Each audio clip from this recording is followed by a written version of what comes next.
snap, hold up. Let me move that up. Good morning, good morning.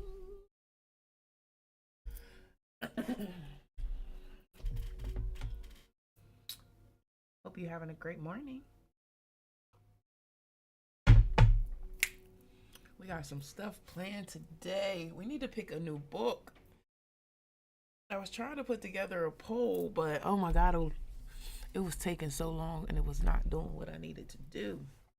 So I wonder, can I create a poll outside of the live? Probably not. But I need to create a poll so I can get y'all opinions on this.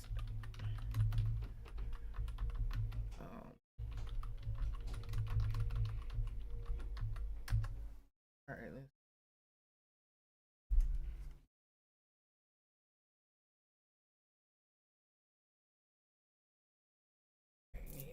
All right, we're not even going to do that. I hope you're having a wonderful morning. Let me share the live out real quick. See.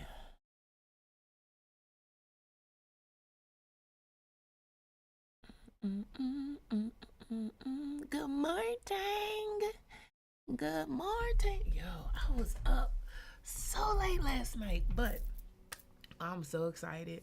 Last night, thank you for the day. Look, why do I feel like I can never do this heart thing? Like my fingers don't want to go right. But thank you for the daily heartbeat. Good morning, good morning, good morning. We got a new, look at my fork all out here. We got a new book to pick today. I'm so excited because we're not reading today, but we definitely got a powerful live plan today. Last night I sent out a chat GPT prompt to some of the individuals, some of the lovely women that I have been have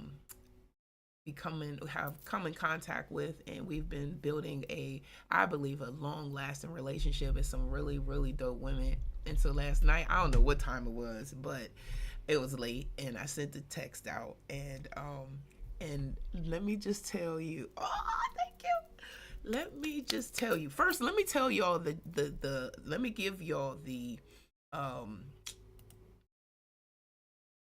chat, the prompt that I sent out last night. Let me tell y'all this prompt, because when I tell you that this prompt made me cry, and not in a oh my God I'm so sad type of mode, oh thank you Foxy, let's go, it made me cry in happiness, like, cuz we about to, like, it was exciting, like, oh shit, but it also was telling me some stuff. So this is the prompt that you want to put in, and if you want it, send me a DM and I'll send it over to you too. But it says, act as my personal strategic advisor with the following context.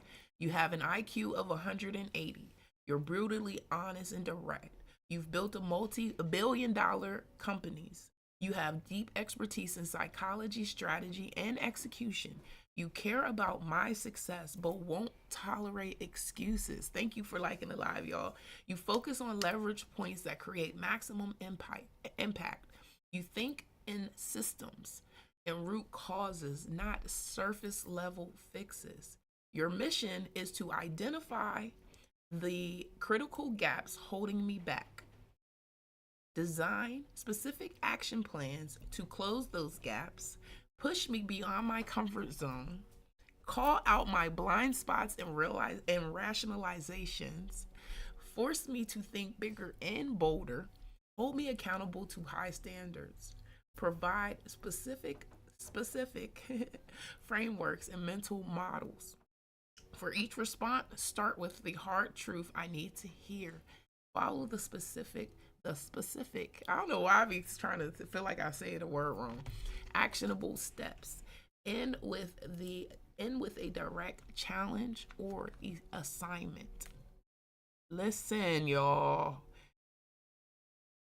It was like, hold on, it said, your biggest bottlenecks are lack of ruthless focus and execution at scale.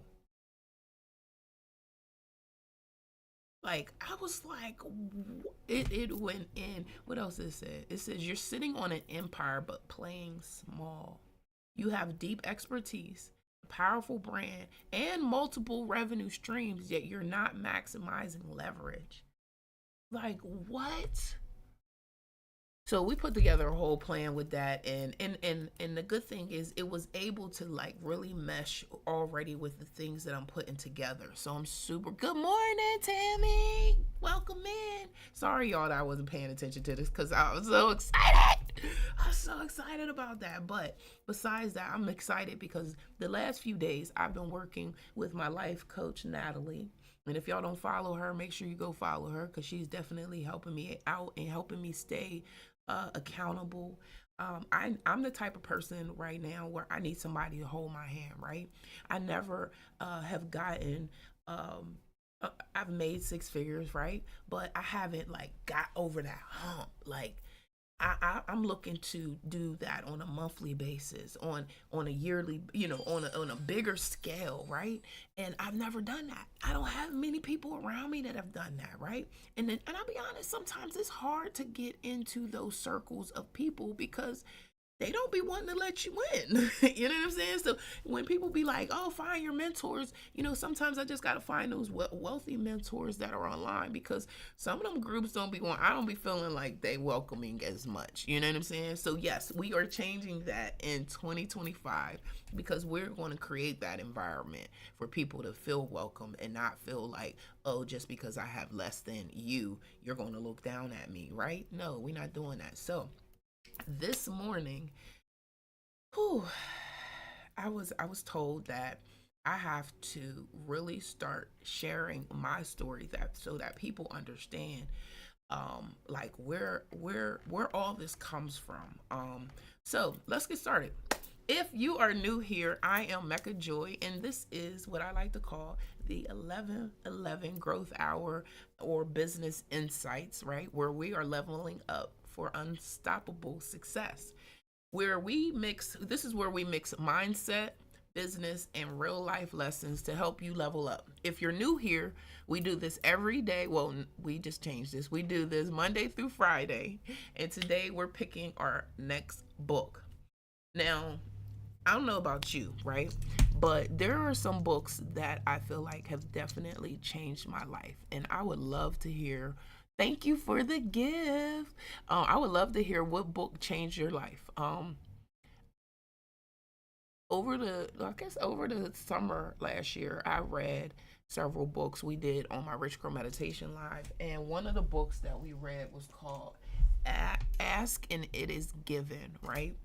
And reading that book changed my life in the sense where I never knew that your mind and your body like work together. You know what I'm saying? In a way that could be constructive or destructive, right? So for example, one of the stories that they told us in when I was reading this, or it might have came from somewhere else, but during my research of this, the story was that, say for example, you riding down the street, right? And you normally are going to work and you are in traffic, right? And you got road rage and you're like, during that time. So between 9 and 10 a.m. every day, you're in a frantic, you're fighting with people in the car, right? But then you leave that job. So no longer do you have that experience every day, but you've had that experience, let's say for the last 5, 10, 15 years. Oh yeah, Asking It Is Given. That book is so good. And so you have those feelings, then you quit that job. So you no longer are experiencing that emotional roller coaster, right? But then one day your mind is like, no, it's very recent out of there. You're not working. So 9 o'clock hits, your mind and your body like, hold up. During this time, we normally are experiencing this experience. You know what I'm saying? And then your mind is your body, and they start talking to each other without your cooperation, might I add. This is where it's just like, what? And you just sitting there drinking your coffee, like, yeah, we gonna have a great day. We ain't got to do that job no more. Then boom, your mind and your body start talking to each other. Your mind, and then next thing you know, you start feeling angry, and you start feeling like you got road rage, and then you like, oh shit, Now, if you're not conscious, you just going on with your day, like, oh, I just had a bad day, and oh, everybody's getting on my nerves. But in reality, your body, your mind was trying to make you feel this way. And and in that book, it talks about like paying attention to your emotions and making sure that your body and your mind are in alignment. Because when they are in alignment, guess what? You are connected with God. Like, why would I choose to be anywhere else than be connected with God? Like, I'm sorry, I don't want to be anywhere else. I want to be connected with God. So that was one of my favorite books that I read last year, and I feel like it changed my life. And I feel like it changed my life in other ways, even in business, because not only does it allow me to just stop being so now, don't get me wrong, I've fallen off a little bit, and that's why I feel like it's important to read books multiple times. So I'm not, hey, Royal Secrets, I'm not saying that's the book that we're reading, but I have some choices that we're going to make today. I decided to pick some black authors because that's what we're reading for now on, at least for now. I got a lot of books, and it's crazy. I just pick up books. I don't be thinking if it's a black person, it's a white person. Sometimes I find out mid reading the book because I don't even look at the back of the books. You know what I'm saying? So I just be like, "Ooh, this looks good. Let me read." Okay, yeah, I need to learn that. Let me read this. But these are the 5 choices of books that I want us to pick. I was trying to put up a poll before I started the live. I got everything inside the poll, and then I couldn't hit the go button or whatever button it was supposed to do. So these are our 5 choices. So just think about it for a little bit, and then throughout the live I'll keep repeating them and we'll figure it out. So number 1 is The Wealth Choice: Success Secrets of Black Millionaires by Dr. Dennis Kimbro. And it says, if you want to break generational financial cycles and develop a millionaire mindset, this is for you. Number 2, Do It Anyway: The Single Mom's Guide to Living Life and Achieving Her Goals, Tiffany Huff Struthers. I think that sounds good. Hey, thank you, Tanya. Number 3, The Wake Up: Closing the Gap Between Good Intentions and Real Change, Michelle M. Gadsden Williams. A book about taking action and stepping into leadership despite obstacles. And You Got Anything Stronger, Gabrielle Union, a raw and powerful book about resilience, discovery, and bouncing back from life's toughest moments. I don't know if I want to read that one. Sorry, but don't. Hustle Harder, Smarter. Even though I was reading about her recently, and it was just talking about her work ethic, and it sounds like her work ethic is like no other. Hustle Harder, Hustle Smarter, Curtis 50 Cent Jackson, a mix of business strategy and street smarts, perfect for anyone who has had to reinvent themselves. I read Hustle Harder, Hustle Smarter, and that book is amazing too. I love when he talked about, I forget who he was in a meeting with, and he was talking about how the man was like speaking real low, and he was like, why are you talking so low? Why do you do that? He was like, because I can't remember exact thing, you gotta read it, right? But he was saying how it makes people tune in a little bit more and pay attention. He's like, I'm not screaming. And then he talked about other things in it, but it was very good. But so those are the books that we picked, and then there was other books that there was 3 other books that I kind of wanted to read too, but I don't know. So these are my other 3 that I really do want to read. The 10X Rule, and they're not by black authors. That's the reason why. But I'm just telling y'all because who knows? You know what I mean? We're not discriminating. We got to get what we need to do, right? The first one was called, yes, we should just stick with it. Stick with it, right? The Wealth Choice: Success Secrets of Black Millionaires, Dr. Dennis Kimbro. I feel like that's probably, I wonder when this was written. Oh, you know what? Yes. This is our book. This is our book that we reading. This is our book that we reading. This is a book that I've definitely had on my watch. So this is the book we reading. Dr. Dennis Kimbro. All right. So I'm gonna go grab that book today, and we done picked it. I done picked it. I was trying to do the poll, y'all, but I done picked it. So that's the book we're reading, right? All right, so I want to get this started. Let's go, because today is very interesting. Before we jumped into that, I want to share a story. I don't know if y'all know, but I was a high school dropout. In the 10th grade, I was, well, on my way to the 10th grade that summer before we went to school, right? I was, so I probably was like 15 or 16 at the time. And I was arrested. I was arrested because the guy that, and I was like, I don't, the guy that was grooming me, let's just say that, let's just be 100% honest, because he was a grown man, I was a little kid. Um, he gave me a bag, and it was just a paper bag, and was like, hey, Mecca, hand this to that guy, right? And I handed the bag to the guy, and the guy ended up being a undercover police officer. So long story short, boom, later on that day, the cops come, they raid the house. And when they raid the house, I'm outside, like in the amongst the crowd. Cop comes, grabs me, locks me up. Long story short, that starts uh, a whole laundry list of things. So because of that, I was expelled from school, so I couldn't go back to school.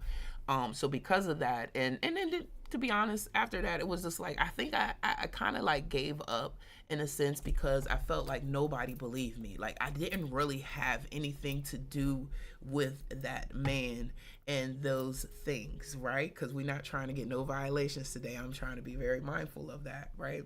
And because of that, I felt like, dang, don't nobody believe me. I ain't never been in trouble before, and being having that experience as a teenager, it really like, it just changed me. Like nobody believed me, nobody, whatever. And what it made me do, right, is there was a period of time where I had big dreams, big goals, where I wanted to be an obstetrician. I was going to uh Spelman College. I knew that I wanted to be an AKA. Like I literally I had it all planned out, right?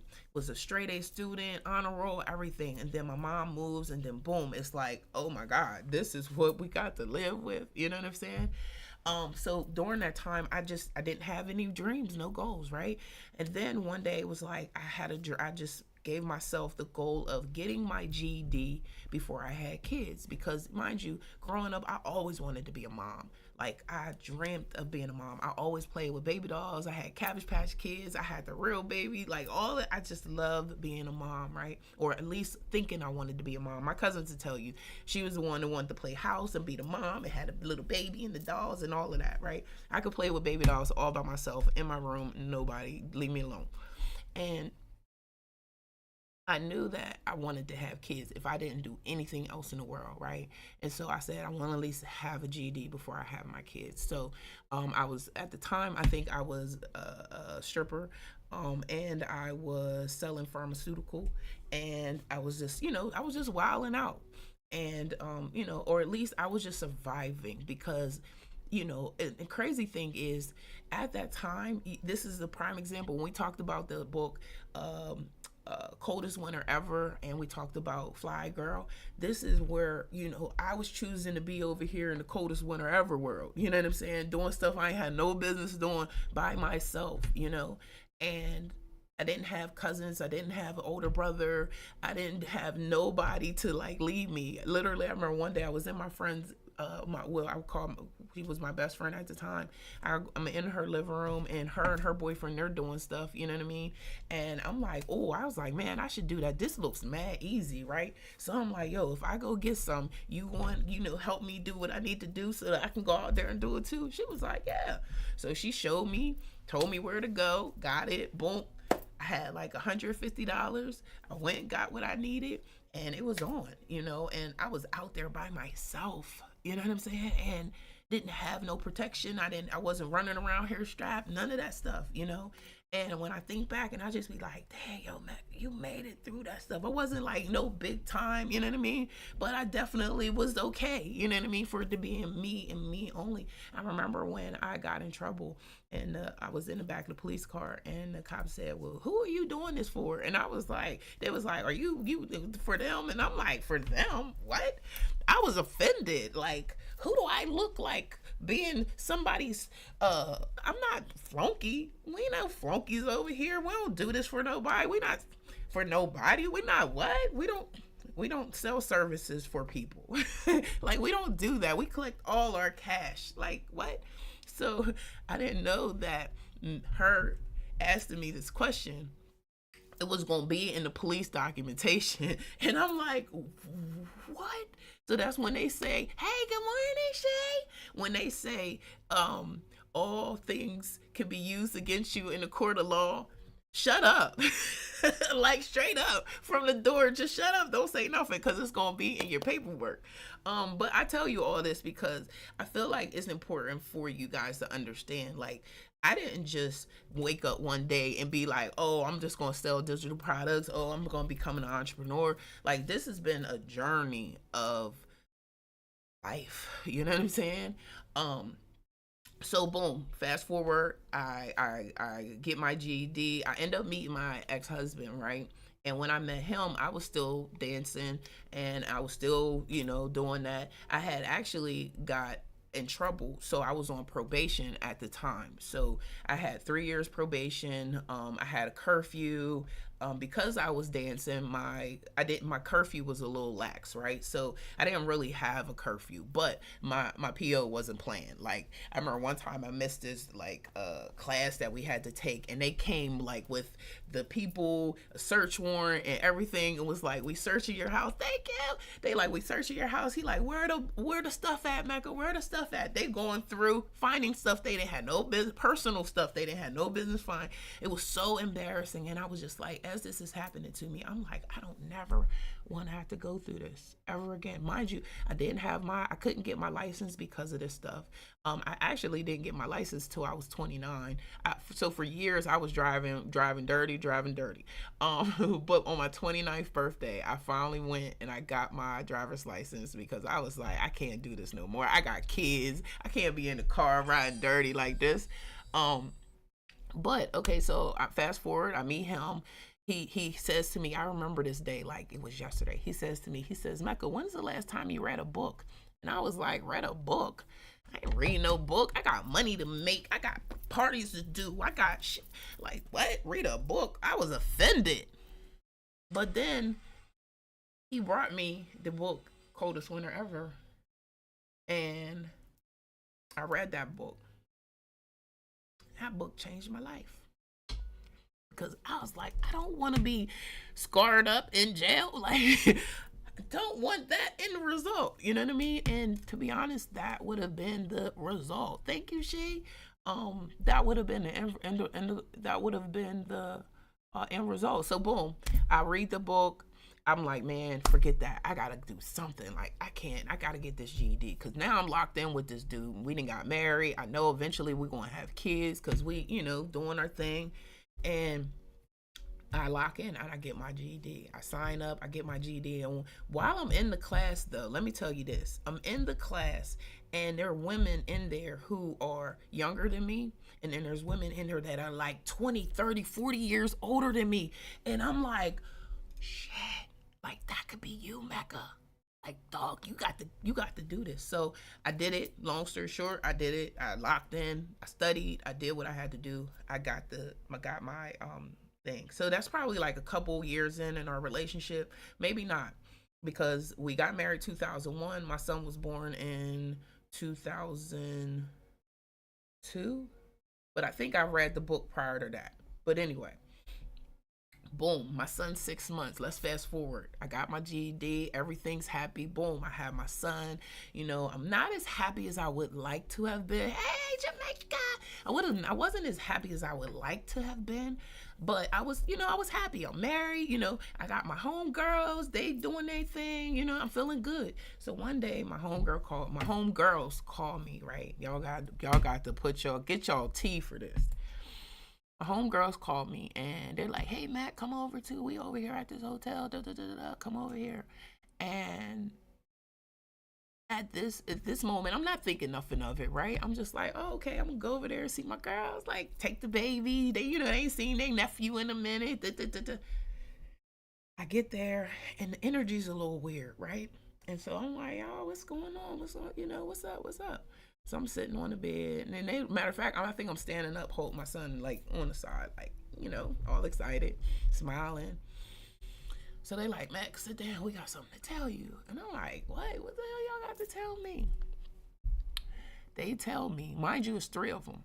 They tell me that my husband had been hitting on them, like to the point that one of them starts crying, and it's just like, I didn't know how to tell you.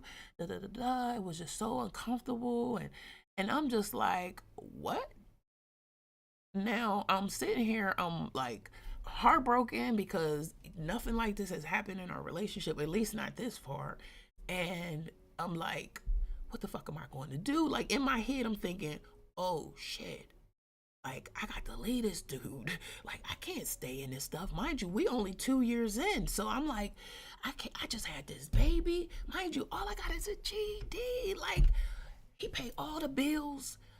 Like, what am I going to do? I'm not trying to be out here on the fucking street with my baby. Like, I'm freaking out. But it's crazy because during this time, I remember before I had my son, I remember my ex telling me he had a story. He had a dream that we had a kid that, mind you, his uncle used to like sell incense and oils, and he would always sit at this like popular area in the hood, right? So they would always go over there, sit with him, buy stuff, whatever, whatever. So he said this was in his dream, y'all. Just remember, he says that in the dream we had a kid, we had a son, and he says that he said that we weren't together, but I leave to come. Okay, thank you. I leave. He says, I came to drop the son off. And when I pulled up to drop the son off, I was driving a Range Rover. So the other day, I was thinking, like, damn, like, he seen that greatness in me, like that I wanted more from life, and I was going to get more from life back then. So in my eyes, he had to do everything in his power to like keep me stuck. As many women to say that it's a great feeling to have their husband take care of all the bills and all of that stuff. It is a great feeling, but what's a fucking worse feeling is having that happen and then find out your motherfucking dude is a fucking, like, what? I was just like, what the hell am I going to do? So boom, right? Instead of me being depressed and sad, now I did cut the girls off because I'm like, I can't work through my plan and stay with this dude and still be friends with them, right? And then at the same time, I felt like if you was my friend, like there's no way I'm gonna be your friend and this happens in front of me and I don't say nothing in front of you, like right then, right there. What? I'm screaming your name, yo, your dude just like, I'm not letting that happen. So I kind of just felt like we were close to the point where I felt like they could have told me right then and there, right? There was no point for that to have gone on. It was no, to be honest, some of the stuff happened before I had my son, before we even got married, and y'all couldn't tell me that fucking shit. Y'all, I felt like y'all was looking at my misery too, like, oh, we just gonna watch this bitch just get played. So yeah, I was like, I can't be friends with y'all either. So I cut them bitches off too. And the crazy thing is, one of the girls ended up messing with another guy that was in a long-term relationship. So I felt like she was on some shiesty shit anyway. So thank God that those women have been removed from my life, because that definitely lets you know that I've leveled up, and in a way that I've realized that some people ain't your friend, some people are your friend. You know what I'm saying? So I say all this to say that boom, that happened, right? They tell me this, and I go into, what the fuck am I going to do? So I could have just went, left again, but instead I called my cousin who was educated, she had went to Del State, and so I was like, yo, this just happened. And the crazy thing is, when this was happening, even after that, because mind you, I stayed, right? But I stayed and I went back to school. So I called my cousin and she's like, well, I'll figure out as I was like, I want to go to school. So I talked to her, and then she was telling me, maybe we could go to college, get some stuff, blah, blah, blah, blah. So boom, I put my child in a stroller one day and I take him with me, and we go down to the local community college, which it's called Delaware Tech here. And I sign up. I don't know if I'm going to get in, but mind you, I got these charges that are going to stop me from doing a whole lot of stuff, right? It's going to stop me. It stopped me from getting jobs. It stopped me from all types of stuff. And I go down there and I'm just like, forget it. Let's go. So then I'm like, financial aid. Like, how am I going to fill out this FOSFA form? I ain't never fill out this FOSFA form. Oh my God, I'm freaking out. And that could have stopped me from not going to school. And I see why so many people give up. Thank you, Antoinette. I see why so many people give up, because you hit this roadblock. Because sure enough, when we filled out the FOSFA form, because mind you, my cousin couldn't help me. She couldn't help me, so she called one of her homegirls that she went to school with. She came over and she sat behind me while I completed that fucking application, y'all. Like, literally, she sat there and she was like, we got you, Mac. We got you. And because of that, I was able to go to school. So anytime somebody's like, they trying to go to college and they need help with the FOSFA form, I'm always trying to help, because even my child, when she was filling out her form, my niece helped her. And I told her, I was like, I'll help you, because I know how that form can just be like, it's like walking into the cockpit of an airplane. You like, what the fuck do I gotta do? You know what I mean? So long story short, we fill that out, boom. I get accepted to college. I go to college. I'm in school, right? And so I make a decision. I'm like, all right, boom. I'm going to stay with him. And because I confront him and he denies it and all of this stuff. And I'm just like, I'm not going to keep making myself angry and sad and all that stuff. So I'm putting myself in action. And I made a mental note that if he cheats again while I'm getting this degree, I'm out the door, right? So I go hard with school, and at first I'm going part-time because I'm working a full-time job, but then I see how long it was going to take me to graduate. I was like, oh no, it was going to take me like 10 years to get an associate's degree part-time. I was like, oh, this is bullshit. So I came home one day, was talking to my husband, and I said, listen, I was like, I want to go back to school. I know it's going to help us financially. I work, I'll work outside of school, but I have to work around school. And so I end up doing that. He said, okay, boom. So I would bartend at night. I also had like a work study in school. And then, I took out the extra loans to get money to do what I need to do and help the family out. Now, I tell y'all all this because if I can go from getting expelled to running multiple businesses, building a 6-figure business, and guiding others to, like, it's possible for all of us to do what we need to do.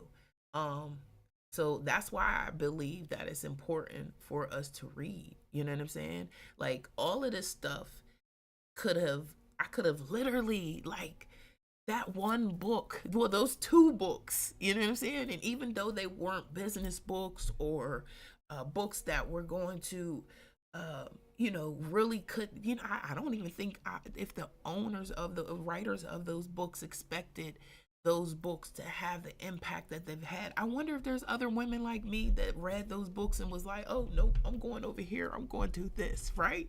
Because that book was like, wow. Like, I think I had got to a point where I was like, I don't want to live this life.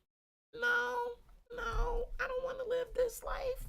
But during that, I did all of that. I got my associate's degree. Well, before I got my associate's degree, mind you, that was the only goal that I had, right? Was to get that associate's degree. Oh, I'm glad, boo. But one day I was walking with my business teacher, Miss Rue. I remember this day like it was yesterday. And we were walking. We're doing like a little, exercise. Because mind you, I've always been fit and like to exercise ever since I was like 17, 18. You catch me at the Y working on the thing, get me a little cheap membership. You know what I'm saying? And we were walking. I was walking with her. Mind you, when I was getting my associate's degree, I would be in like business groups and stuff like that, trying to just get myself out there and meet people and, all of that stuff. And so we were walking one day and she was like, Mac, you ready to come up on graduation. Mind you, she's a white lady, just keeping, hey, shawty, and keep some context. And she says, Mecca, what you gonna do after this? And I'm like, I don't know. You know what I mean? Like, cause I really didn't know what I was gonna do. Like, I hadn't even thought about a bachelor's degree, a master's degree, none of that stuff. I was just like, just kind of just lollygagging through because I didn't really have any real guidance to like. It was something I was like, I know if it's gonna help me get a degree. I've always had good jobs, you know what I'm saying? Like I worked for the banks and I always knew that these people had degrees and that's why they got their job. Um, so I was just like, I don't know. She was like, I think you should go to Goldie Beacom because Goldie Beacom is for, working students and stuff like that. And I'm like, oh, okay, cool. I'll check it out. So boom, the next day I go check it out. Mind you, I'm like literally at the end. I probably got 2-3 semesters left, right? So I'm like, all right, cool. So I go to the school, I find out about getting into their bachelor's program, I register, I get accepted, and they're like, hey, if you want to start this year, you're going to have to take 2 classes. I'm like, hold up, 2 classes? But mind you, I got 7 classes that I'm taking so that I could finish at Del Tech. And it wasn't like 7 hard classes, but it was 7 classes nonetheless. I was like, okay. So I was finishing my associate's degree and I started working on my bachelor's degree. I took in, and I was actually back then you had to be in class. It wasn't that many online classes, and so I did it.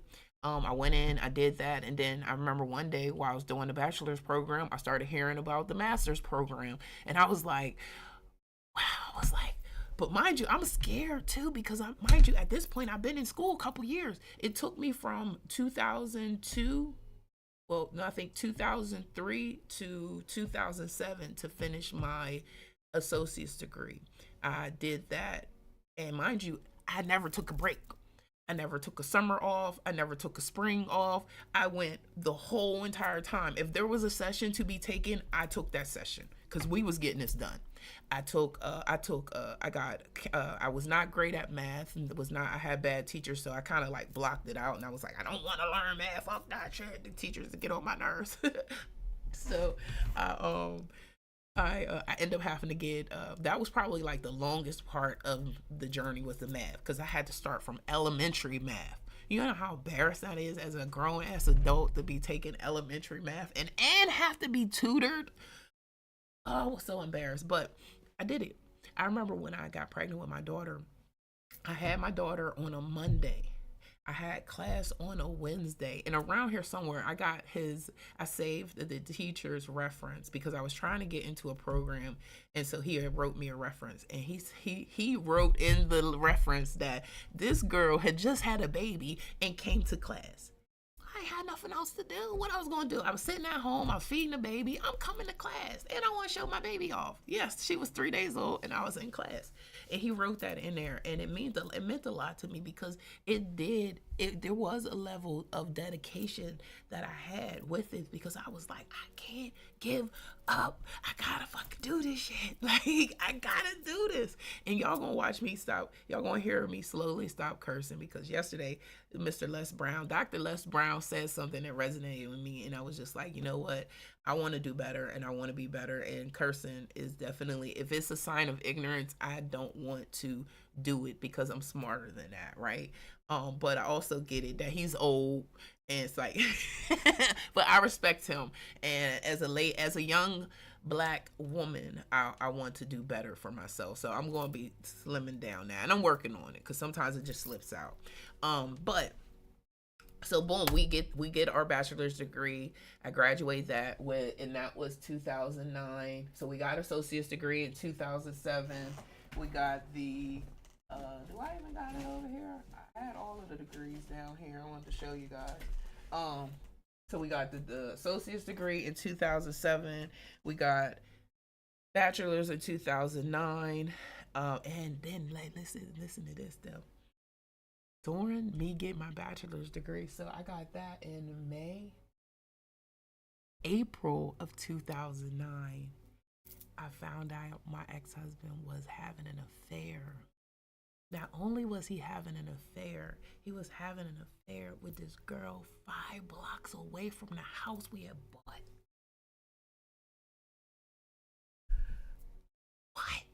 And not only that was, and not only that, she was pregnant.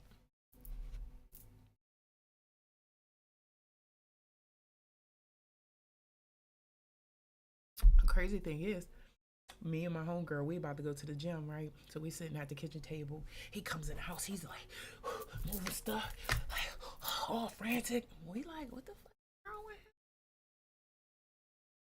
So he like, Mac, I need to talk to you. Mind you, she goes to get in the car because we about to leave to go work out. So he says, he sits down. I sit down on the steps. He's like, man, sit down. I gotta talk to you. Like, I've been having an affair, and she pregnant.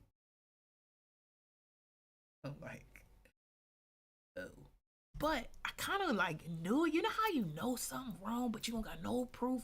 It's nothing in the phone. It's nothing. He's not staying out all night. It's nothing. So I'm like, okay, all right. And I'm thinking in my head, we can get through this. You know, you be just dumb and delusional in a sense. But I do go as I'm in the car driving with her to the gym because I don't say nothing to her.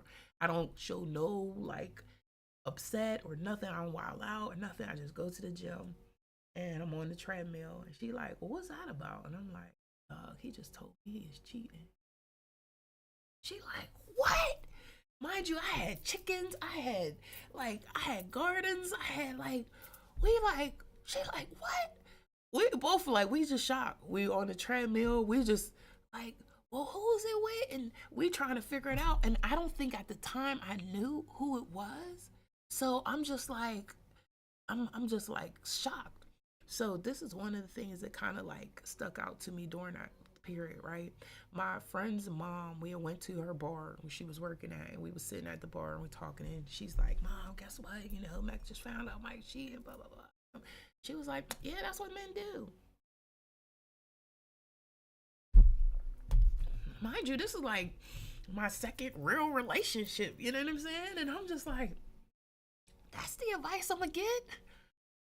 That's it. I'm thinking like, yeah, get your stuff, get that. Like she like, yeah, that's what men do. Like she was just like, you know, you gotta pick your battles. Like you either going do, and you going to stay, or you know, what you going to do? And I'm just like, I remember when my mom said, she was like, well, why don't you just stick it out for 15 years or 10? What she said, stick it out for 10 years, then you get his SSI. What? What? What? No, no. But I stayed. I did stay. I loved my husband. You know what I mean?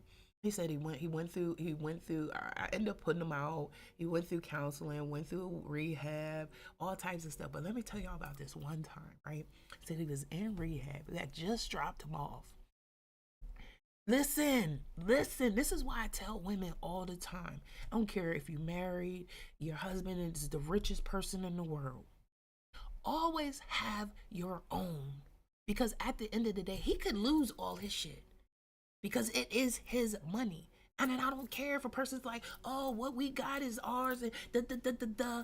Like, he could literally go from giving you everything to taking it the fuck away. And then you sitting there like, what am I gonna do? Oh my God. Like, that's how I was. I was like, what the hell? I didn't pay a bill. I knew how to pay bills, but I hadn't paid a bill in 10, 15, 20 years. So when it had to happen, I was like, I was freaking out. I wanted to go play. I wanted to go take the kids out to eat. I say. So I was like, what the? I felt like it was a disservice to myself being a stay at home mom and not having my own income coming in because I could have done both, right? I started doing both, of course, but I still was so uh I don't know. I was so still fucked up that I wasn't, putting money to the side, making sure I had my own 401k. I wasn't doing none of that because I was just like survive. Okay, it was gonna be, oh, I don't know, just figuring it out. And then boom, I start working. I get a job. I had a daycare, help him with his business. You know what I mean? We do all of that. He's in rehab, right? And I drop him off. I'm home and ready, get ready for bed.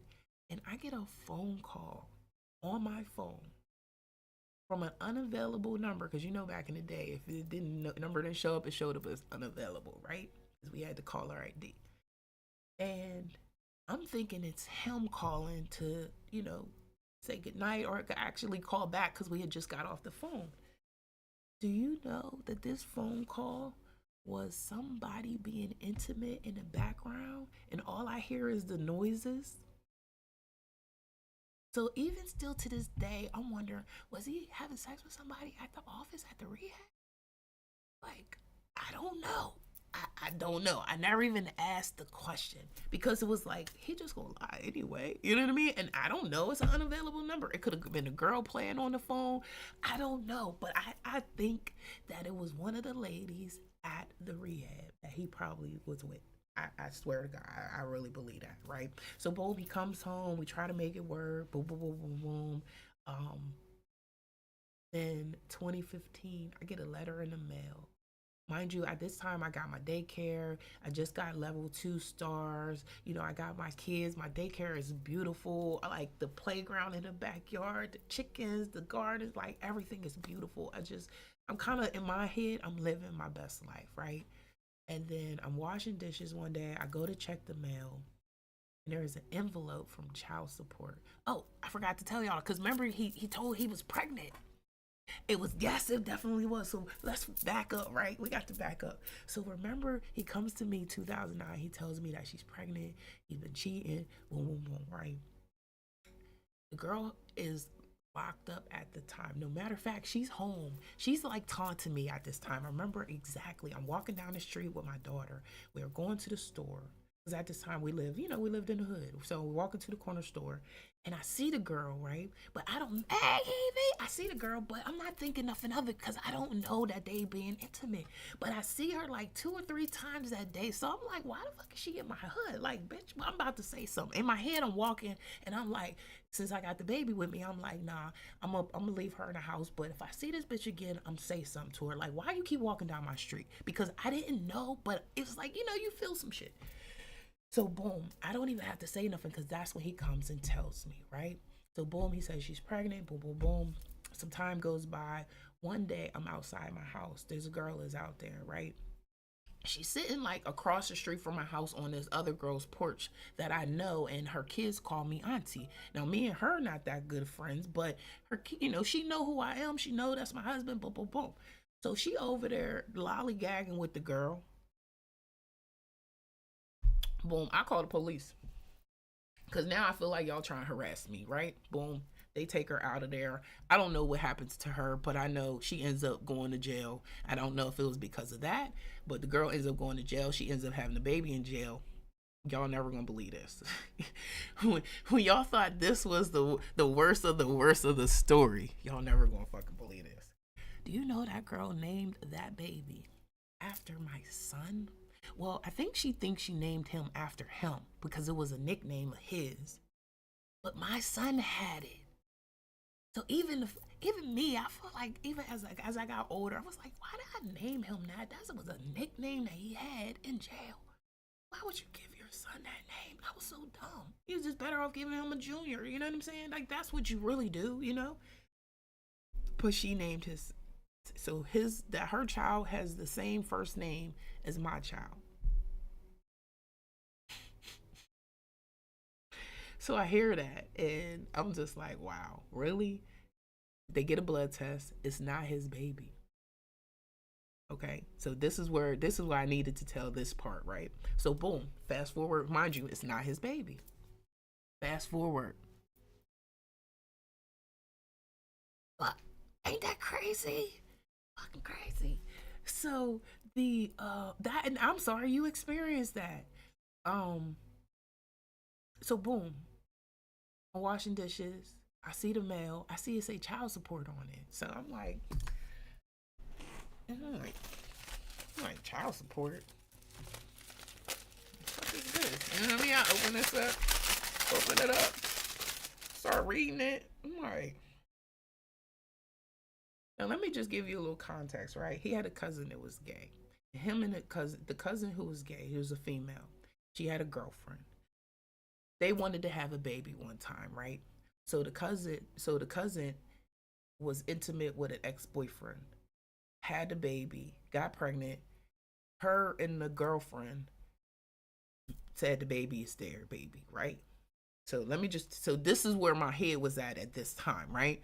Like, boom, she done had this baby by this man, boom, boom, boom, right? So I'm thinking, as I'm reading the letter, is this some shit that the cousin her, that the cousin did? Like, cause mind you, he got a vasectomy. I forgot to tell y'all that. After my daughter was born, I made him get a vasectomy because, mind you, I'm like, I don't want it. I was about to leave him because there's some other stuff that happened I didn't even talk about. Like, if I listen, it's gonna be in the book though. It's definitely gonna be in the fucking book because this shit was fucking crazy. But so before my daughter was born, or after she was born, I made him get a vasectomy so he couldn't have kids. So when the girl got pregnant, I knew the baby wasn't his because he had already had the vasectomy. So I wasn't worried about that. That's why I was like, why is she naming him after him? We know that baby ain't his. Boom, right? I had to sit through the blood test. I went to oh man, that whole experience. So I sit back and think about it. I was like, what the heck? Um, but boom. So she names the baby. I see the letter. And in the letter, it's like he's paying. To me, it seems like he's paying child support for this kid because they didn't made an arrangement. You know what I'm saying? To have the baby, and he's just there to help support it or whatever. And he didn't nixed on helping. So she's like, I know, ain't it wild, girl? And the fact that I'd have missed some of the stuff, if I didn't leave out some of the stuff, y'all would be falling off y'all seats if y'all knew if I like shared. Oh, so anyway, because I'm literally just trying to make this as short as possible. But so I see the letter and I immediately think of the cousin situation. Like, boom, she got pregnant by another dude and they're just trying to make this be their love baby or whatever. I don't know, but that's what I'm thinking. So he's like, no, so from what we understand, that the letter was a mistake, supposedly, because I ain't talked to nobody from child support. You know what I'm saying? I ain't talked to her, none of that stuff. But during the time that all this stuff was going on, it was just like, all I kept thinking is, what the fuck am I gonna do? I gotta get out of this. I don't want to go through. I don't want a husband who's out. And then the girl, she was for the streets, like super for the streets. Like people would when I tell people who it was, they like, oh, dirty. Oh, like what? So having that experience, it was just like, I don't know. And then hearing some of the stuff, people be like, yeah, she would always try to compare herself to you, and da da da da da. And it was like, so she was not just for the streets, but she was a super fan. Because mind you, this is the thing too. I'm tall. I'm 5'10". At the time growing up, I was like 5'10", 5'11", right? So there wasn't that many people that was tall, brown skin, thick. So me and her were like kind of always ran into the same dudes, you know what I'm saying? Because we lived in the same hoods, you know what I mean? We was tall, we was thick. She not an ugly girl, you know what I'm saying? But she not me. So just being real, she not me. So it was like I just expected, you know what I mean? Because it was a few times we've been in the clubs and dudes that she probably was messing with, seeing both of us and pay more attention to me because they like me more, you know what I'm saying? But was hitting her even still. But I didn't know, you know what I'm saying? But now as an adult, I do realize, I'm like, oh yeah, we definitely was hitting and missing the same dudes because we look a lot the same, you know what I mean? And then I might have not been as wild as her, but I definitely, was in the streets too, you know what I mean? So I say I share this story to y'all today because, like, perseverance is a mother.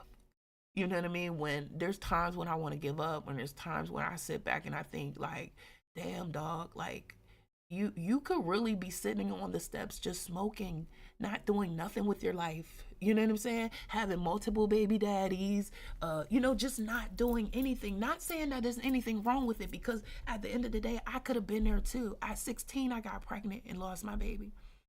I literally had a whole, it was one of those pregnancies where I had a belly and everything, and I went to go get my first ultrasound, me and my mom, and when I went there, they didn't see the baby. They could see the placenta and everything, and but they couldn't see the baby.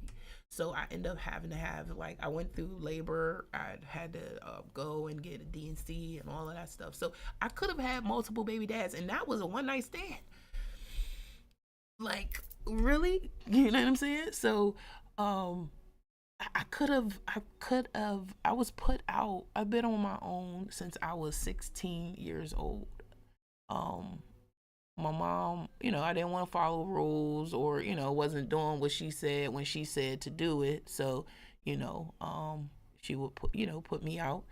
There's times she would put me out and I'll be on probation, and she would put me out, call the police, and say I ran away so that I would get arrested and have to be in the juvenile hall or juvenile detention center. So those moments and being on my own. I remember one time I was probably like 18, and I had just lost my crib. The guy that I was dating was broke up with me. I had been taking care of his son who had been abused for like a year, and we broke up. I found out he was cheating. We broke up. I found out my roommate wasn't paying her half of the rent. Listen, listen, listen. Listen, like, how do you put your child out at 14? Like, how? There's no way in the world that my child would have been doing anything ever in her life that would have caused me to put her out at 14 years old. Like, and I get it. Like, I might have had a mouth. I might have been. Listen, listen. My mama was married like 7, 8 times being Muslim. I used to hate it. I used to just go crazy about it. Just be like, what the hell? So having that experience, right? One time I was on the train. I was homeless. I was probably like 17. I was 18. I was coming back from Philadelphia from seeing some guy that I had met, and I met this girl on the train. And I think she was white. She said she was white and black, and had all the different things. But I know her mom was white. I don't think I ever seen pictures of her dad. But she took me under her wing, right? And on the train, I'm talking to her, and I don't know how we got into talking about me not having nowhere to stay, me being kicked out, and all of that stuff, right? But she tells me I can come stay with her. Let me just tell you, this girl lived in the heart of the hood, right? Heart of the hood. Like, it's people sitting on the steps. We got to step over. Like, the hallways is dirty, trashy, all of that stuff. Yes, yes, yes, yes, yes. I know it did, because I love you. I love you, see, so much. Um, and I walk into her house. Let me just tell y'all. When I walk into her house, you would never think you was in the hood.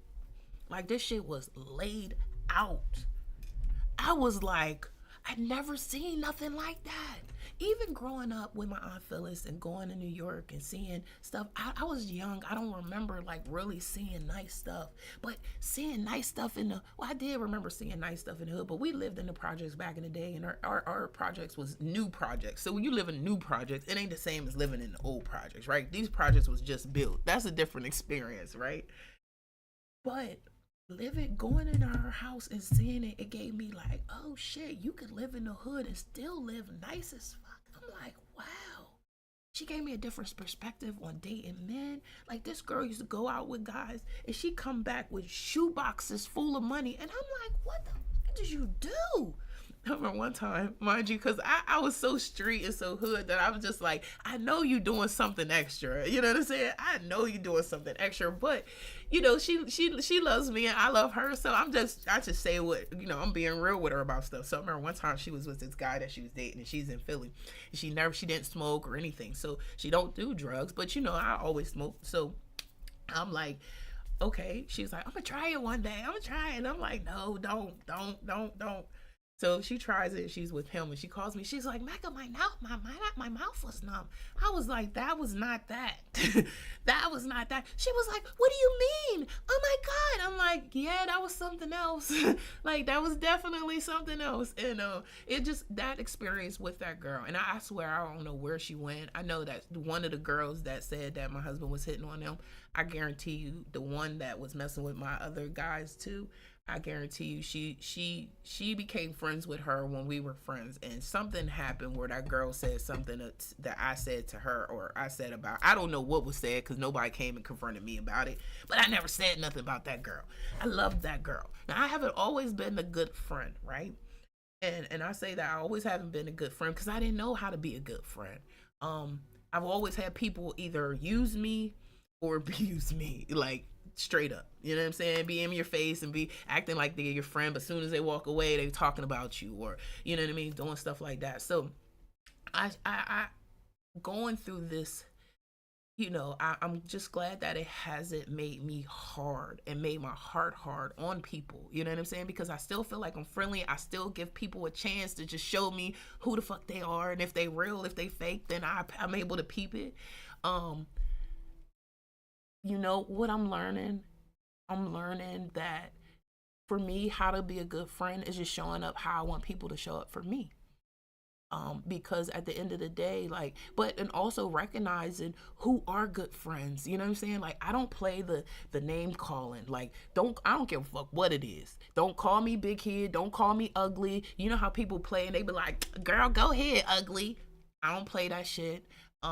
It's a lot of stuff that as a friend I don't allow anymore, because I realize that some of that stuff can be like sneak hating, and as long as you could be friends with a person for 20 years and not realize that they deeply inside, until you get into an argument and you hear that, damn, you had to. I remember when I got fell out with my friend of 20 years, and the way she was so mad, it was just like so venomous. All I could say was, let it out, baby. Let it out, because you've been holding it in for so long. Let it the fuck out. Because I don't have that. If I gotta call you out your name, if I gotta fight you, if I get so mad that I want to put my hands on you, you not my friend. I don't feel like I never get that mad at a person. I want to put my hands on you, and I say you somebody that I love. If you get that mad that you want to fight me, you ain't never been my friend. Cause I know I ain't say nothing that bad that's gonna hurt your feelings. I might have checked you a little bit, cause I'm not no punk ass. Like, I'm not your flunky. I don't give a fuck. You can fight or not. Guess what? We gonna rumble, and I'm gonna come back, and I'm gonna keep coming back till I get some. I'm gonna get a good something in there. Like, I'm gonna bite you some. Like, I'm sorry. You not gonna you gonna leave away. You gonna leave with a mark and know that Mecca was here. I'm sorry. But having those experiences with those women, having those experiences with men, I definitely feel like it's helped me get back to who Mecca is, because Mecca is smart. Mecca wants something great in life. Mecca walks in stores and goes straight through the most expensive stuff because she likes good stuff. She likes nice stuff. Now, granted, not everything expensive is nice, but when I walk into the store and I head straight for the stuff that I think is nice, and I look at the price tag and I'm like, God damn, I'm like, yeah, I'm supposed to be rich. You know what I mean? So this programming that I'm trying to peel, these layers of programming that I'm fucking trying to peel back, it's a lot. It's a lot. So yes, I've had mix-ups. Yes, I've started over again. You know what I'm saying? But what I know for sure is that I'm resilient and I'm never giving up on myself. And the fact that I made over $60,000 last year with no marketing, just networking, staying true to who I am, being ready and not have to get ready, that definitely was number one. Because every time somebody called me, was like, hey, Mac, you still do websites? And I'm like, yeah. Oh, okay. Well, can you send me over a proposal? I sure can. What's your email? So guess what? I didn't have to get ready. I stayed ready. So even though I wasn't over there marketing, I wasn't posting every day, I wasn't consistent with content, I still was able to do that. Even though all the gurus and everybody's like, show up, show up, show up. Yes, you still want to show up, but you still got to be good at what you do. You still got to get out here and show people, yeah, just not. Now, granted, I was able to do that from online and offline. So it wasn't just about like, damn, I could have gave up and been like, mind you, this me triggered me like going in overtime was because I lost my job. I was working two HR jobs. I had four computers. My friends would laugh. They was like, yo, it looked like a spaceship in here. I had two computers for one company, two computers for another company. I was the HR consultant for one company that I was managing all of the US.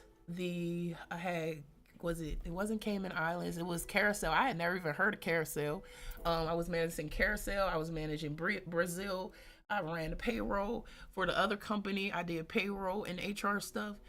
So I was one was in California, so I would have to be to work at 8 to 5 for this company, and from 10 to 7 for the other company. And sometimes I would literally just lay on my bed after 7 o'clock and just be knocked out trying to manage it all. But I also still was doing my business here and there because at this time I was just literally starting over. We had stayed with my sister for 6 months. Me and my daughter slept in the same bed because I left him again. Mind you, after all of that with my ex-husband, I went back. I left him 2015 after I got that letter. I was on my own. I wilded out for a little bit. Then he ended up taking the kids and moving to Atlanta. And I ended up going and being down there. I left and probably went down there. I can't remember how many times, but I went down there, I think between 5 and 8. Like literally left my apartment, put all the stuff in the car, and went down there and tried to work it out with my family and my ex-husband. And every single time it turned out to be trash. But this last time it turned out to be so trash that the girl harassed me for like I want to say between 6 to 10 days on my business social media page, like just saying rude stuff. Yeah, I'm fucking your husband. Oh, I fucked your husband raw. I did this. And I'm like, I don't care. Girl was calling my phone, all types of stuff. So I left. One day I remember he said he came to the steps and was like, "Hey, how long?" Mind you, we had a conversation about what I was about to do. And he comes to the steps. He said, "What are you about to do? Because I'm not going another summer being single." I said, "Nigga, you ain't never been single. We've been married 20 years." Because mind you, at this point, we had been married since 2001. And it was like 2020, 2021, 2022. Because I was there in Atlanta during COVID. So all of this, and it's like, what? Okay, boom. So he says that at the time, I'm on my way out the door to go to work. I'm on the highway. I call one of my friends and I'm like, dog, I need you to send me $700 so I can get a U-Haul truck. Mind you, they're older, so they can't even, they're like in their 60s, 70s at the time. So he was like, Mecca, well, I can't just send it over the phone. So he goes to Western Union, and Western Union's me the money. And I eventually pay him back, of course. And I was able to leave from there. So that happened on a Wednesday. On Friday, me and my daughter were in a U-Haul truck leaving to come back to Delaware with all my shit in those hands. Because I was like, you don't want this? You don't want work? Mind you, I'm trying to go to counseling. I done brought in spiritual healers. I done been doing all this. Even after this girl called and said that he had sex with her, I still was trying to work it out. Like, what the fuck? And the only reason why, y'all, I be honest, the only reason why I tried to work it out so much wasn't because of low self-esteem, wasn't because I was scared that I was going to have to take care of myself, wasn't because I had these kids and I didn't want to take care of them by myself, it wasn't because he paid all of the bills. It was because when I first met him and I was standing in my kitchen and I was cooking dinner for another guy, but he had happened to stop by and brought me some flowers, right? I'm in the kitchen stirring the spaghetti for this other dude that I liked, right? He's standing there talking to me. And he know I'm cooking for the other dude because I was honest back then. I was young. I was honest. I didn't care. I was, yes, I'm dating multiple of y'all. Give me some money. Give me some money. What bill you paying today? Like, come on. So he, as I'm standing there cooking the spaghetti, I hear a voice that says, "That's going to be your husband." And for me, I never had that. I had just started like trying to get into God and being more spiritual and stuff like that. But when I heard that voice say, "That's going to be your husband," I just literally like giggled, like, whatever, okay. But he about to come over. What? He just corny anyway. Because I really didn't like him like that. I was like, oh, he corny anyway. Whatever. Man. So because of that, hearing that was, oh look, it's 12:22. Hearing that, I felt like I gotta keep working it out. I gotta keep working out. I gotta keep working it out. And not because I gotta keep working out, but God said that's gonna be your husband. Then I had to be like, God was like, save yourself. Listen, y'all know I almost drowned one time. God was like, float, float, float. This time, God was like, save yourself. I never knew what it was like to feel your soul dying inside, but I felt it. And this last time, I was like, I got to go. So when that statement was made, and I said, okay, called my sister, we on our way back. Can we stay with you? You sure can. We only got one room. Guess what? Okay, it's cool, Mimi. And I literally thought my daughter was going to say, no, I'm going to stay. Mind you, she had her own room. She was in school. She had her friends. She was like, I'm coming with you, Mom. Like, you sure? She's like, yeah, I'm sure. I'm coming with you. And I was like, I never wanted my kids to have to go through that struggle with me. I never wanted them to have to go through that with me. You know what I'm saying? But I did. And guess what? On that drive, that 12-hour drive back home, and it's so funny that Teep just dropped in here. It's so funny. Listen to Chris and Teep. Listen to Peach. Listening to affirmation music helped fucking change my life. Y'all have no idea. Listening to the song I Can Do Anything helped change my life. Being able to know that I could pour back into myself helped change my fucking life. So Teep, it's crazy that you came in here right when you did, because oh my God. When I say y'all are like Beyonce to me, fuck that bitch. I'm sorry. But y'all are like Beyonce to me. You know what I mean? Because y'all words have changed my fucking life. Knowing that I was the only Black person going to a spiritual center that talked about positive affirmation, where people were meditating. And I had no clue, because they wasn't talking about that at the Black church that I was going to, that I lived across the street from. So being the only Black person in these rooms, hearing that I could change my mind from thinking negative to thinking positive, and I had no clue. I used to be like, how? They used to be like, Mecca, you just gotta think. And I'd be like, how you gonna tell me to think positive when I don't even know any positive thoughts to fucking think? So having these songs, it gave me the thoughts. You know what I'm saying? It took some time, because I mean, mind you, I started at like 2009, 2005. You know what I mean? So it took a little time to get y'all, you know what I mean? But I'm so grateful for y'all music. I'm grateful for you producing the other artists. I'm grateful for knowing that there are other people that are like me. It's not even just Chris and Teeb, Coach Marie. I don't know if y'all listen to Coach Marie, Tony Jones. Like having these people to be able to just give me that confirmation that I'm fucking great. What? And they look like me? And they look like me is even more powerful. It's like, what? I can't do anything. Well, yo, I'll be singing that song. Listen, and I make my nieces and nephews sing that song, because they can and we can, you know? And so when I do this business, and when I do what I do, and I say, DM me if you need help, I fucking mean it. Because I know what it's like to be by yourself and be struggling trying to figure this shit out. And it hurts. And when you trying to do it and you're trying to do it by yourself, and I won't let nobody in my circle give up. Because I'm not giving up. I might have to start over again, but I'm not giving up ever. Ever. So I share this with y'all. We decided on our new book, y'all. I'm sorry. I got a little emotional, but I realized that in order for me to do this and do this journey the way it needs to be, I have to be honest with myself. I have to be honest with you guys, because I can't keep just showing up saying, oh, buy my product. Oh, buy my product. Oh, I really did do this shit. I really did do this shit.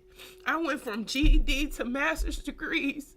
I went from I can't even say the word. I can't. I went from pharmaceutical in industry to a legit industry. You know what I'm saying? I could be like, they could be talking about me instead of Big Meech. You know what I mean? Like, I'm just glad that I chose to make a different choice in my life. And when I moved back to Delaware this time, oh, thank you, boo. When I moved back this time, I said, I'm not going to do anything illegal. Y'all don't know how many times I get called about doing illegal things. Just about every day.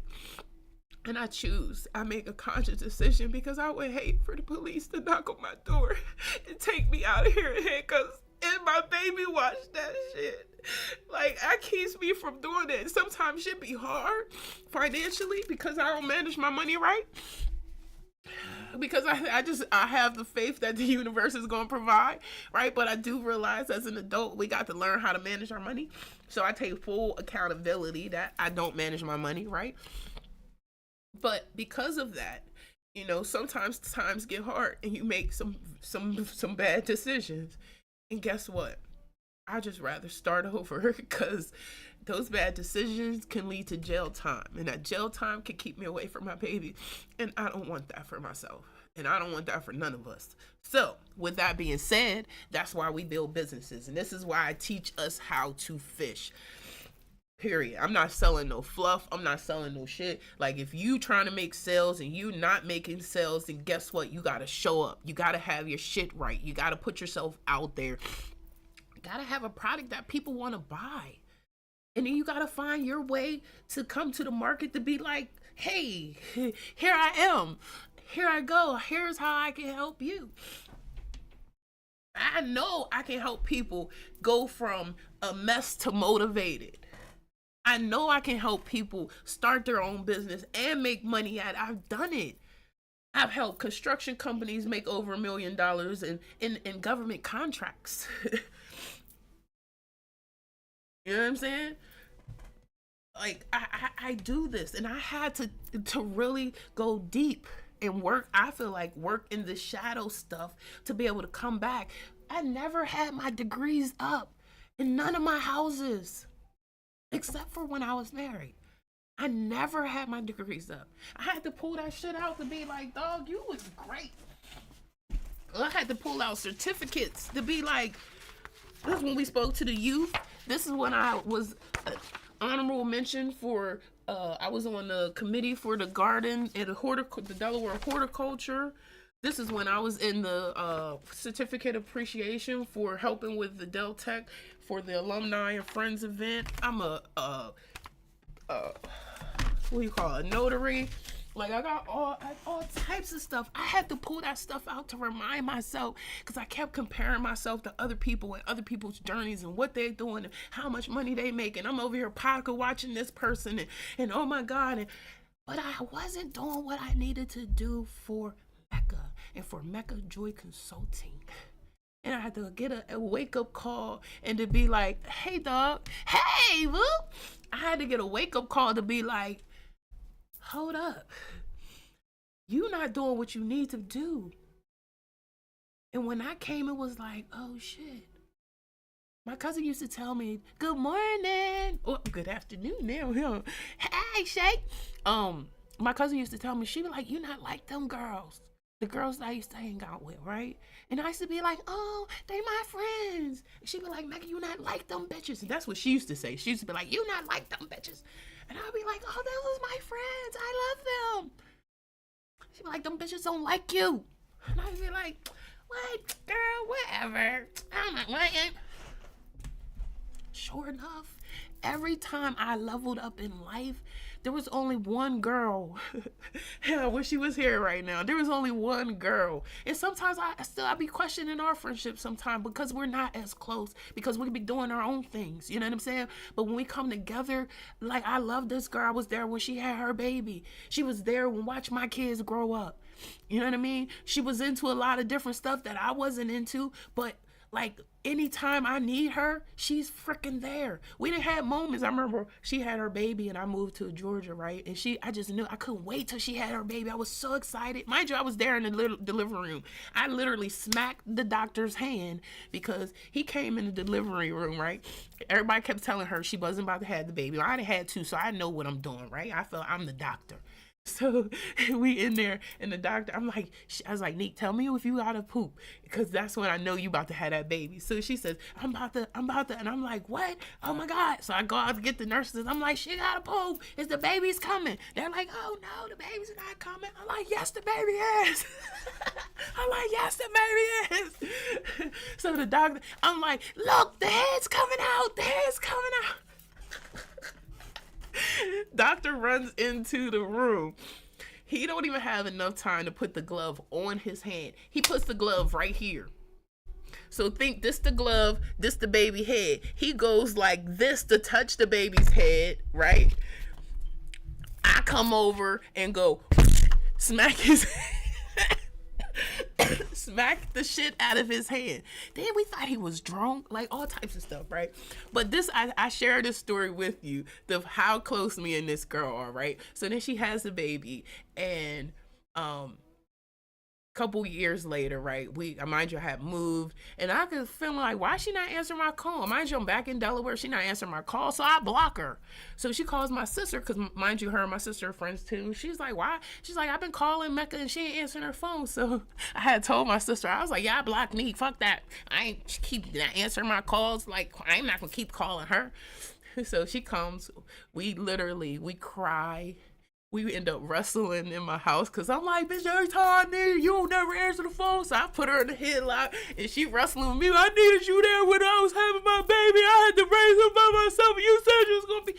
And we both literally got out everything that we had been feeling, that we were just too, egotistical to even say out loud. That she needed her friend, I needed my friend. I was going through some tough stuff, she was going through some tough stuff, and we weren't sharing. You know what I'm saying? And I say all of this, through all of these times, these major events in my life, she's been there.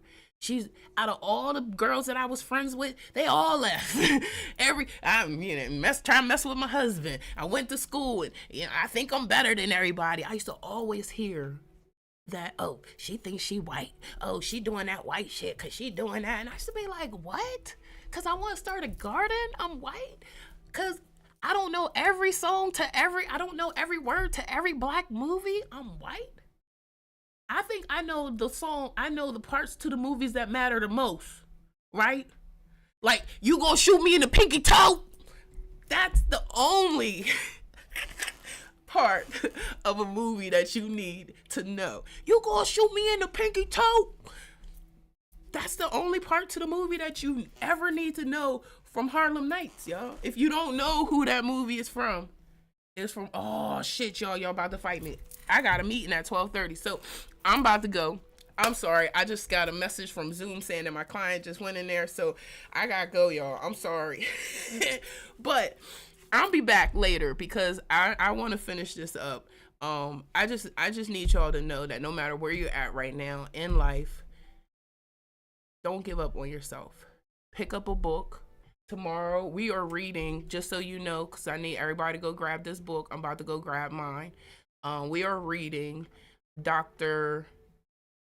Dennis Kimbro, The Wealth Choice Success Secrets of Black Billionaires, okay, or Black Millionaires, I'm sorry. Dr. Dennis Kimbro. I'll come on later tonight so I can show y'all the book. But let me go, because that's rude for me not to be on time for this meeting. And if it was you guys, y'all know y'all would want me to be on time for y'all as well. So I'm sorry that I got into a tangent. Y'all know I can talk. But I just want y'all to know that I got some great things planned. We about to make money all this year. We're about to do the things that we want to do. We're going to get everything that we came for this year. I'm letting you know, stay. Don't go nowhere. I'll be back. I'll send out a notification, let y'all know when I come back. But I appreciate every single one of y'all for being here and listening to this story. And just, not even a story, just listening to my life. And just knowing that I'm never giving up. I'm going to show up every single day smiling, and keep pushing, because that's what God wants me to do. And it's not about the objective, it's about the process. Not about the outcome, it's about the process. And then this my other favorite quote. God doesn't want me to be poor. God wants me to be rich. So anybody got a problem with that? Get the fuck out of here. All right, I'm out of here. I'll talk to y'all later. I love y'all. Be safe. Be good. Keep glowing. Keep growing. Same time, same energy. I'll see y'all tomorrow. Or I'll see y'all later because I'm coming back. I got some more stuff